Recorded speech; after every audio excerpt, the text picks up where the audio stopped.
नमस्कार, आप देख रहे हैं चर्चा आज की न्यूज। देखिए, देश दुनिया की तमाम खबरें सबसे पहले सबसे तेज। रुक करते हैं आज की बड़ी खबर पर। अगली खबर आ रही है सुरेंद्रनगर से। बता दें, सुरेंद्रनगर में कलेक्टर ऑफिस में माली समुदाय के नेता मौजूदा महात्मा ज्योतिबा राव फुले और सावित्रीबाई फुले को भारत रत्न देने की मांग। सामाजिक सुधार के अग्रदूत और पिछड़े वर्गों के उत्थान के लिए अपना पूरा जीवन समर्पित करने वाले महात्मा ज्योतिबा फुले और सावित्रीबाई फुले को देश का सबसे बड़ा सम्मान देने की मांग अब जोर पकड़ चुकी है। प्रस्तुति सुरेंद्रनगर जिले के माली समुदाय ने कलेक्टर को एक याचिका देकर की है।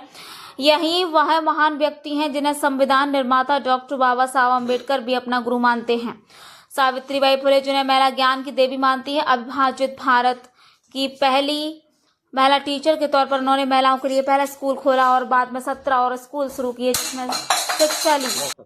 समस्त गुजरातनी अंदरथी समस्त माली समाज द्वारा आज सुरेन्द्रनगर जिला कलेक्टर ने एक आवेदनपत्र आपीने अमरा माली समाजना जे अग्रणी अने समाजना मोभी कहेवाय एवा ज्योतिबा फुले अने माताजी सावित्रीबाई फुलेना जे एक प्रथम महिला शिक्षक तरीके ज्यारे बिरदू मेळव्युं हतुं एवा अमरा समाजना मोभीने आज भारत रत्न तरीके नवाजी अने एमने मरणोत्तर एवोर्ड आपवामां आवे ए मांगने लईने सुरेन्द्रनगर कलेक्टरश्रीने अमे एक आवेदनपत्र आप्युं छे कि भाई जेने समाजने एक नवो राह चींध्यो छे। ज्योतिबा फुले अने महात्मा फुलेजी द्वारा शिक्षणनी जे ज्योत जगावी हती अने एमने कष्ट वेठीने ज्यारे भारतनी महिलाओने शिक्षण आप्युं हतुं एवा सावित्रीबाईने मरणोत्तर एवोर्ड आपवामां आवे एवी अमारी मांग छे।